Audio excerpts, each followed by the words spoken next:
రామదు పంపించి ఇట్లా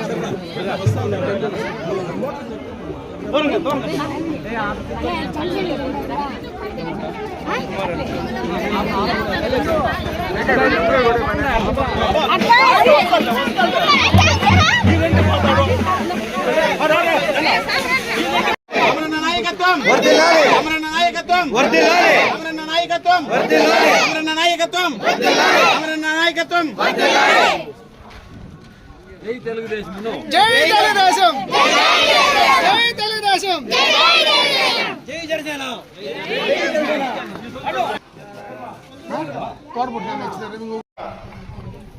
సోదర సోదరీమణులు, ముఖ్యంగా యువకులు, తెలుగుదేశం పార్టీ జనసేన నాయకులందరికీ కూడా నా హృదయపూర్వక నమస్కారం.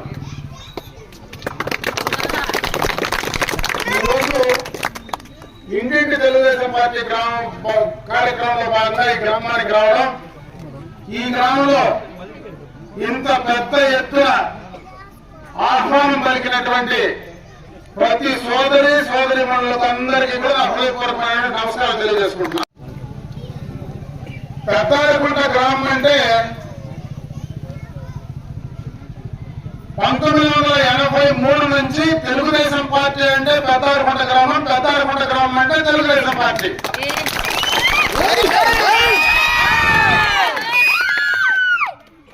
ఈ గ్రామానికి తెలుగుదేశం పార్టీ ఎన్టీ రామారావు గారు ముఖ్యమంత్రి అయిన తర్వాతనే పెద్దారకుంట గ్రామం అనేది ఒకటి ఉందని బయట ప్రపంచానికి తెలిపిందే తెలుగుదేశం పార్టీ.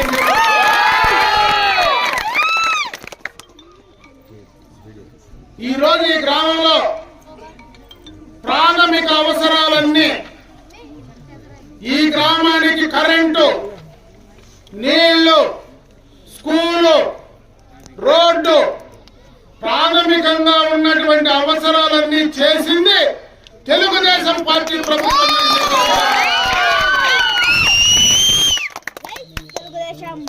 ఈ రోజు బ్రహ్మాండంగా కూడా తార్ రోడ్లో వచ్చినాం. ఒకప్పుడు నేను ఈ మండలం వాసే, ఈ పక్కనే అడవికి ఆ పక్క మా ఊరు. ఎప్పుడు పెద్దారకుండకు రావాలన్నా మోటార్ సైకిల్లో రావాలా, లేదంటే ట్రాక్టర్లో రావాలా. ఈరోజు పుంగనూరు రోడ్లో నుంచి దొల్లుకుంటా వచ్చినా పెద్దారకుండ గ్రామంలోకి వస్తాం. దీనికి కారణం తెలుగుదేశం ప్రభుత్వం, తెలుగుదేశం పార్టీ, ఎన్టీ రామారావు గారు, చంద్రబాబు నాయుడు గారు అని చెప్పి ఈ సందర్భంగా మీకు గుర్తు చేస్తా ఉన్నా.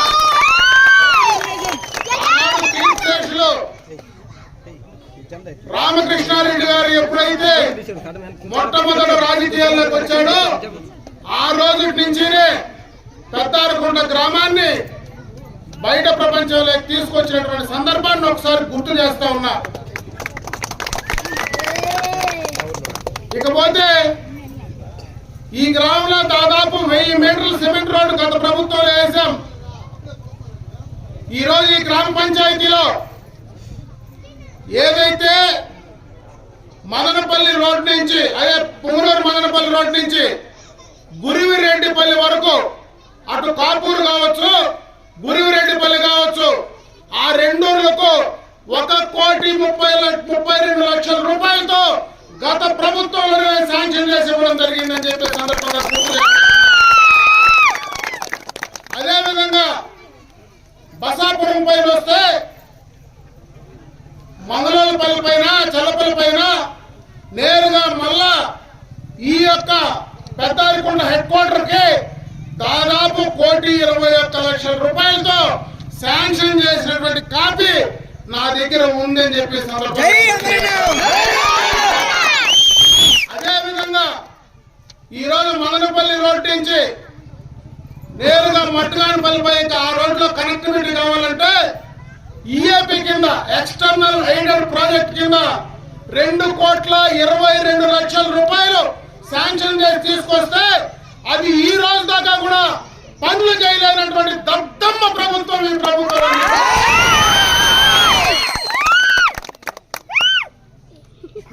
రాజకీయాలు వస్తూ ఉంటాయి, పోతా ఉంటాయి, ముఖ్యమంత్రులు వస్తూ ఉంటారు, పోతా ఉంటారు, ఎమ్మెల్యేలు వస్తూ ఉంటారు, పోతా ఉంటారు. ఎవరు అధికారంలో ఉన్నా ప్రజలకు సేవ చేయడానికే మనకు ప్రజలు అధికారం ఇస్తారు. ఏదో రాజశేఖర్ రెడ్డి ముఖ్యమంత్రి కదా, ఆయన చేసిన కార్యక్రమాలు నేనెందుకు చేయాలని చంద్రబాబు నాయుడు గారు ఎప్పుడూ అనుకోలే. అదే విధంగా ఆ రోజు ఎన్టీ రామారావు గారు ముఖ్యమంత్రిగా ఉన్నప్పుడు ఆయన చేసినటువంటి పనులు మళ్ళా ఎప్పుడూ కూడా ఆ తర్వాత వచ్చినటువంటి ముఖ్యమంత్రులు ఎప్పుడు ఆ పనులు చేయకుండా ఆపినటువంటి సందర్భం లేదు. ఈ రోజు ఈ ప్రభుత్వంలో, గత ప్రభుత్వంలో ఏదైతే నేను శాంక్షన్ చేసి తీసుకొచ్చినటువంటి రోడ్లు ఈ ప్రభుత్వం ఎందుకు ఆపేసిందో ఈ యొక్క గ్రామ పంచాయతీ ప్రజలకు సమాధానం చెప్పమని చెప్పే సందర్భంగా కూడా నేను తెలియజేస్తున్నాను.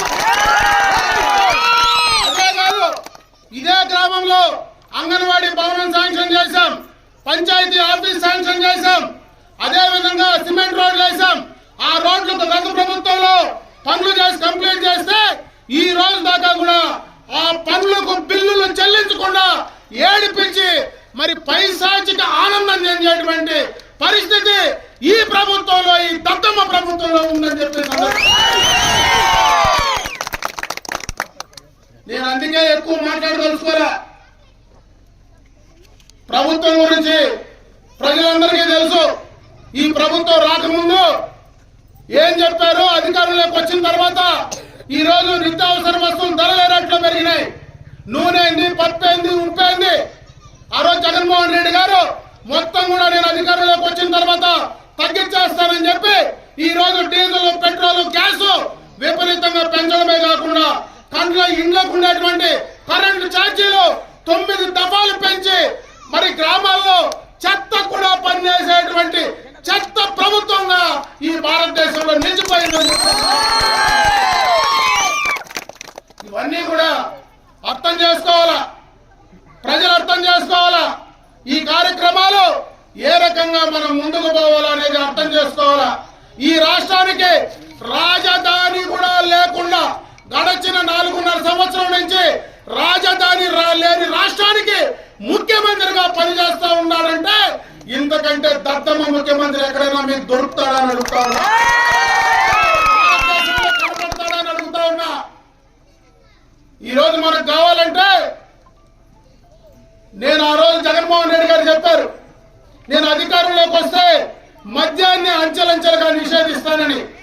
ఈ రోజు మద్యం ఏమి రేట్లు అధికారంలోకి వచ్చిన తర్వాత విపరీతంగా మద్యం రేట్లు పెంచడమే కాకుండా పేద ప్రజల ఆరోగ్యానికి హానికరమైనటువంటి మద్యాన్ని ఇవ్వడమే కాకుండా కర్ణాటక నుంచి మద్యాన్ని తెచ్చి ఆంధ్రలో అమ్ముకునేటువంటి దౌర్భాగ్య పరిస్థితి రాష్ట్రాన్ని తీసుకొచ్చారు.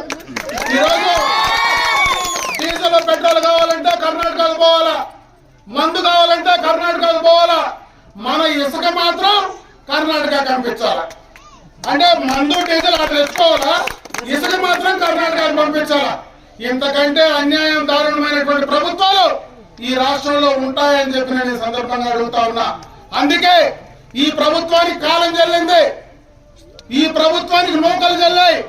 రేపు రాబోయేది తెలుగుదేశం ప్రభుత్వమే, రేపు రాబోయేది చంద్రబాబు నాయుడు గారే ముఖ్యమంత్రి కాబోతారు.